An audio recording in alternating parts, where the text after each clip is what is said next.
Radio Pays. Jusqu'où ira la ruée vers le Wassail? Son marché connaît une expansion sans précédent depuis une vingtaine d'années maintenant, en Amazonie, principalement dans l'est du Pará. Rien que dans cet état, le marché a triplé en volume entre le début des années 2000 et 2010. Et c'est dans le contexte de cette course effrénée qu'est née ici, en Guyane, la volonté d'abord de structurer la filière du Wassail guyanais avec le regroupement des agriculteurs locaux au sein de la coopérative Bio-Savane et puis la création de l'entreprise Yana Wassail dont l'usine est enfin sortie de terre. Pour en parler, Dave Drelin est avec nous ce matin. Bonjour. Bonjour. Et merci beaucoup d'être avec nous ce matin, d'avoir accepté notre invitation. Dave Drelin, vous êtes le président, fondateur, le PDG de Yana Wassail.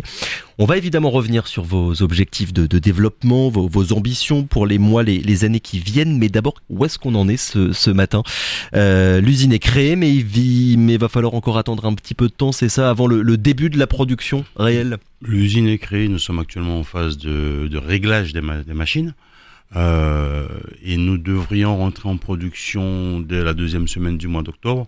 Par contre, nous sommes dépendants aussi de la saisonnalité. Donc la véritable production démarrera à la prochaine saison de Wassail qui est prévue juste avant Pâques. Comment est-ce que vous vous sentez après cette inauguration qui a donc eu lieu jeudi dernier dans vos locaux à Monsigny-Ritonnet-Grande? Alors paradoxalement soulagé, mais également avec un deuxième coup de pression, parce que beaucoup pensent qu'après l'inauguration, on a fini. Non, c'est là que le travail commence.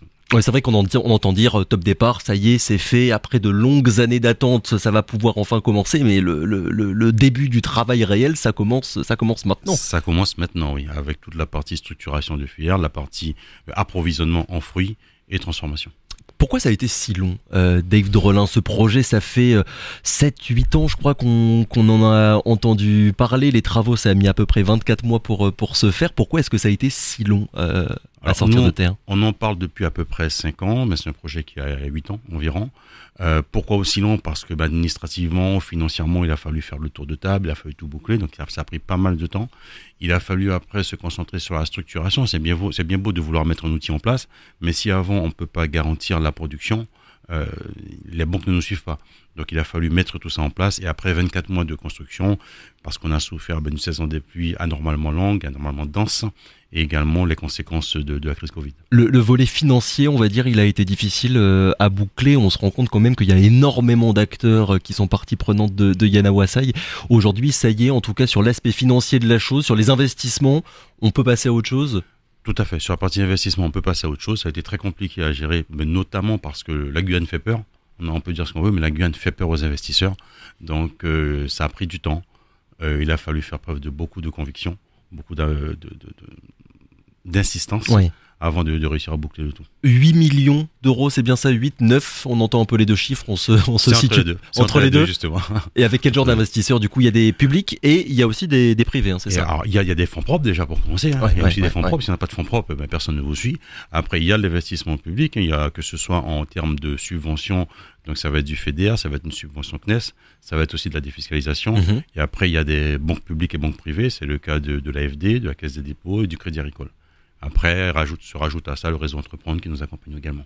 Alors pour parler, à proprement parler, on va dire de cette usine et de l'entreprise, on va déjà commencer par dire quelque chose, c'est que Yana Wassail, ça n'est pas que du Wassail. Yana Wassail, ce n'est pas que du Wassail. Alors c'est quoi exactement? Je dirais que ce sont des fruits amazoniens. Pour l'instant, nous avons décidé de nous concentrer sur 3 fruits principaux qui sont le Wassail, l'awara, et j'insiste beaucoup sur l'awara, et le coupoissou. Et dans un deuxième temps, un quatrième fruit amazonien qui est beaucoup moins connu, qui est le camu-camu.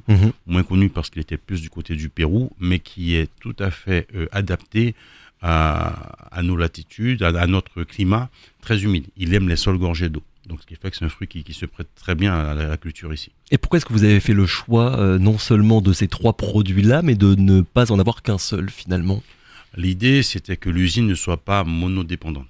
Ne pas dépendre que de ce fruit, ça permet aussi d'avoir un modèle économique un peu plus viable.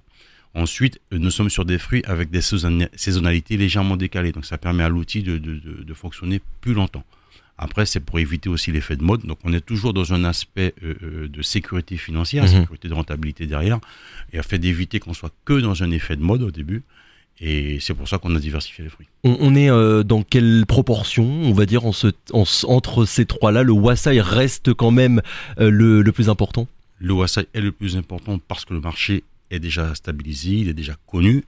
Maintenant, je nourris de très gros espoirs dans la Wara parce qu'il a des propriétés, notamment sa richesse en vitamine A, par exemple, Ouais. qui en fait un complément alimentaire exceptionnel en termes de vitamine A. Donc, je nourris de très gros espoirs dans la Wara. La Wara aussi pour être exportée à l'échelle mondiale comme le Wassail, ou bien vous visez avant tout là sur ce produit-là le marché guyanais? Alors, sur le Wassail, 90% est destiné à l'export et 10% au marché local. Ouais. Sur la Wara, je dirais ça va être du 50-50. On va d'abord se concentrer sur la partie pâte d'Awara, qu'on connaît tous, hein, le fameux bouillon d'Awara est fait à base de pâte d'Awara. Donc sur cette pâte d'Awara, après sur la valorisation de l'huile aussi, des huiles, et au fur et à mesure se destiner vers l'export sur, je dirais, les produits qui peuvent être exportés, notamment l'huile. Alors Dave Drolin, dès qu'on parle de Yana Wassail, on entend les termes de transformation et valorisation. Le Wassail, évidemment, hein, c'est sa pulpe avant tout, mais vous visez également d'autres produits dérivés. Est-ce que vous pourriez revenir un petit peu sur ce point-là?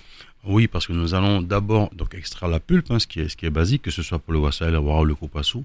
Mais après, nous allons également valoriser, comme vous dites, donc les détritus, enfin les détritus, Les déchets? les déchets, Ouais. Notamment les noyaux. Donc nous allons extraire les huiles de ces noyaux, la fameuse huile chocho dont on parle sur la Wara, nous allons aussi la produire. Extraire les huiles, extraction à froid. Nous allons raffiner ces huiles-là aussi. Nous serons également en mesure d'extraire également les huiles essentielles Ouais. de certains de ces produits. Et après, nous nous orientons avec des partenariats qui sont certains déjà actés, d'autres en cours de finalisation, sur la valorisation dans des écomatériaux des résidus de ces produits. Et là, vous parlez au futur, du coup c'est quelque chose qui n'est pas encore techniquement possible d'après ce dont vous disposez à Yana Wassail dans votre usine? Si, ouais. Il y a du présent et du futur. Il y a du présent et du futur. C'est une belle phrase, du présent et du futur. L'idée finalement c'est de ne pas se focaliser sur une seule utilisation d'un même produit et d'essayer d'en récupérer en fait le plus possible. On en récupère le plus possible. Alors ça permet d'être dans cette nouvelle tendance économie circulaire, mais ça permet aussi à l'outil industriel en lui-même d'être à l'équilibre plus rapidement. Est-ce qu'il y a un travail du coup face à ce besoin, cette envie on va dire de valoriser le produit, un travail de pédagogie à faire auprès des producteurs pour changer peut-être certaines mentalités, certaines manières de faire et de travailler? Oui, mais pas seulement au niveau des producteurs. Alors, au niveau des producteurs, il y a un travail d'accompagnement technique, puisqu'on a du Wassail partout, tout le monde dit, mais oui, mais ça pousse tout seul. Oui, ça pousse tout seul, mais c'est comme un sportif. Si on veut qu'il produise bien, donc si on veut qu'un sportif ait des bons résultats, il faut aussi se soucier de ses besoins. Donc, on est sur du bio, hein, je précise qu'on est sur du bio. Ouais. Donc, on peut amener certains apports pour ces arbres-là. Après, il y a aussi un accompagnement et je dirais une pédagogie à mettre en place sur la partie structuration de filière et notamment sur la partie foncière. On y reviendra d'ailleurs sur la partie foncière et le travail, le contact à faire avec les agriculteurs. Vous l'avez dit, le Wassail ça pousse facilement en Guyane, mais d'après ce que j'ai compris, il y aura peut-être des intrants. Vous aurez besoin d'intrants pour arriver à avoir suffisamment de matières premières ou pas du tout? Oui, nous aurons besoin d'intrants naturels. Ça peut être l'exemple du fumier, par exemple. Ouais. Du fumier, ça va être l'exemple, j'en sais rien, ça peut être du calcaire. En fonction des types de sols, chaque sol a des besoins différents. Alors, il y a toute la partie production dont on a dit quelques mots, ce à quoi finalement va servir votre usine à Montcinéry, mais il y a aussi la question essentielle de l'approvisionnement, avoir la matière première et en avoir surtout assez. Vous avez acheté un terrain de 200 hectares. Il faudra combien de temps pour que vous en ayez assez de matière première et que vous tourniez finalement à 100% de vos capacités, David Drolin? Nous avons misé sur 6 à 7 ans. Pour atteindre notre point je veux dire, optimal de production. Maintenant, si on peut l'atteindre plus rapidement, c'est encore mieux. Alors, je reprends juste, nous n'avons pas acheté de foncier, nous avons signé une convention avec l'ONF de 200 hectares, plus un autre terrain, donc 200 hectares qui sont situés sur Regina, plus un autre terrain de 150 hectares sur Montcinéry. Mais j'ai envie de dire que le but n'est pas que nous ayons uniquement, possibilité d'avoir du foncier. Donc sur Regina, on parle de pinotière naturelle. Et l'idée, c'est que d'autres agriculteurs puissent aussi nous emboîter le pas et qu'ils puissent eux aussi exploiter pour nous approvisionner. Ouais, quand vous dites nous, c'est Yana Wasaï, l'idée c'est véritablement, on parle beaucoup de structuration de la filière des agriculteurs ici en Guyane, d'en avoir de plus en plus. Comment est-ce que ça se passe à ce niveau-là? Est-ce que vous avez suffisamment de main-d'œuvre et est-ce que vous arrivez à convaincre suffisamment de jeunes pour rejoindre aussi finalement, pas l'aventure Yana Wasaï, mais en tout cas l'aventure de toute la filière guyanaise? Nous arrivons à mobiliser des gens. Alors ça va jamais assez vite, pour un entrepreneur ça va jamais assez vite, mais nous réussissons à mobiliser du monde, mais comme je vous dis, nous sommes à chaque fois confrontés à une problématique foncière. Donc c'est le principal frein là actuellement, en cette fin 2022, le foncier pour le développement de toute la filière. Actuellement, c'est le principal, je dirais, frein, ou ralentisseur, on voit comme on veut, mais oui, c'est la principale problématique que nous avons. Pas pour nous empêcher d'évoluer, puisque nous avons une planification qui fait que nous avons quand même du foncier, mais pour aller aussi vite que nous le souhaiterions, ou voire plus vite, effectivement, nous rencontrons un léger problème là-dessus, parce que des fois, il faut éviter aussi certaines spéculations, beaucoup sous prétexte de vouloir produire pour la filière, donc Wasaï et fruits amazoniens, pas que Wasaï, encore une fois. Certains s'engouffrent là-dedans pour spéculer également. Quand vous dites 6 ou 7 ans finalement avant d'arriver, de trouver votre rythme de croisière, ces années-là de travail, elles correspondent à quoi exactement? Qu'est-ce que vous allez devoir faire pour arriver à ça? C'est le temps de la mise en place de nouvelles cultures. Nous visons à peu près 2000 hectares de Wasaï sur l'ensemble du territoire, 400 hectares sur la Wara, sur le Koupassou et sur le Camon-Camon. Alors, le Wasaï, et c'est quand même assez rare pour être précisé, il y a plus de demandes encore aujourd'hui que d'offres à l'échelle mondiale. Il y a un certain nombre d'études et de projections qui confirment ça. On ne produit pas assez de Wasaï à l'échelle mondiale. Est-ce que ça va durer encore longtemps, Dave Drelin, cet emballement, j'ai envie de dire, autour du Wasaï dans les années qui viennent, et surtout cette demande qui a littéralement explosé depuis, on va dire une quinzaine d'années? La demande a explosé, elle explose. Nous sommes sur un marché qui croît de 12% par an à peu près.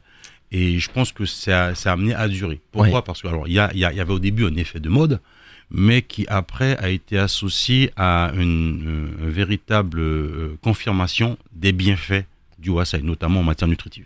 Donc pas qu'un effet de mode pour vous, il y a la volonté, on va dire, de pérenniser cette explosion-là de la demande dans les années qui viennent. Il y a la volonté de la pérenniser à tel point qu'il y a certaines applications médicales qui commencent à se développer autour des ingrédients à base du Wasaï. Il y a une réelle carte à jouer, je me doute de votre réponse, mais on sent quand même un emballement autour de votre entreprise qui est très important. Il suffit de taper, c'est ce que j'ai fait tout à l'heure, Yana Wasaï dans un moteur de recherche. Il y a énormément d'articles de presse, d'institutionnels qui parlent de vous. Ça vous fait peur ou pas d'avoir autant d'attentes avant même d'avoir commencé à produire?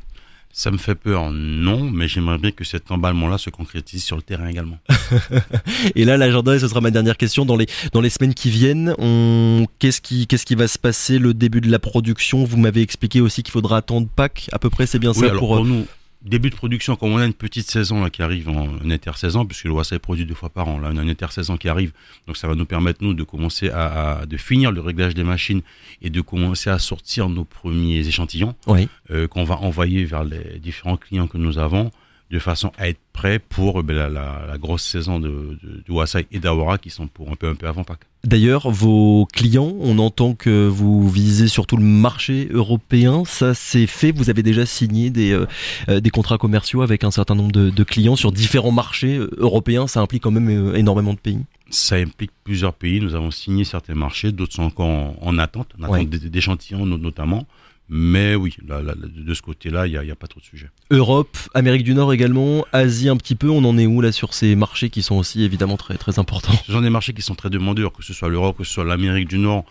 Pour l'instant, nous avons décidé de plus nous focaliser sur le Canada, où là, il y a eu des demandes concrètes, et un petit peu sur l'Asie également, oui. Et le Brésil, notre voisin qui fait quand même office aujourd'hui. Est-ce que c'est un concurrent pour vous, le Brésil et les producteurs brésiliens, Dave Drelin? Le Brésil n'est pas un concurrent. Quand on connaît la demande du marché, on ne peut pas considérer le Brésil comme un concurrent, mais plutôt comme partenaire. Donc on va s'inspirer de ce qu'ils font, essayer de l'améliorer, essayer de le mettre à notre sauce, c'est ce qu'on a fait, de façon à avancer. Mais on ne peut pas considérer que c'est un véritable concurrent. Et non, je n'ai pas le souhait d'attaquer ce marché. On va peut-être pas... Pas encore? Pas tout de suite? Non, on va peut-être pas pousser de trop. On va les laisser tranquilles dans leur coin. Pour parler uniquement du Wasaï, on entend beaucoup, dès qu'on parle des producteurs brésiliens, on entend beaucoup parler de toutes les problématiques écologiques dans ce qui est fait actuellement chez notre voisin. Est-ce que c'est une ambition de votre côté, on va dire, de vous démarquer, peut-être en termes de marketing, dans la manière de travailler par rapport à ce qu'on peut voir de l'autre côté de l'Oyapock? Nous insistons beaucoup auprès de nos producteurs pour qu'ils soient dans les systèmes de culture associés. Nous insistons beaucoup et sur une valorisation de pinotières naturelles également. Donc après voilà, je vais pas juger ce que font les voisins, mais c'est vrai que nous insistons beaucoup auprès des producteurs pour qu'on soit dans l'association de culture. Ça s'appelle Yana Wasaï. L'usine a été inaugurée jeudi dernier à Montsinéry-Tonnégrande. Merci beaucoup David Rollin d'avoir été avec nous ce matin. Je le rappelle, un PDG de Yana Wasaï. Le début d'une belle aventure, on peut le dire comme ça. Le début d'une belle aventure. Et il reste encore beaucoup de choses à faire. Énormément de choses. Merci encore, bonne journée. C'est moi qui vous remercie. Radio Pays.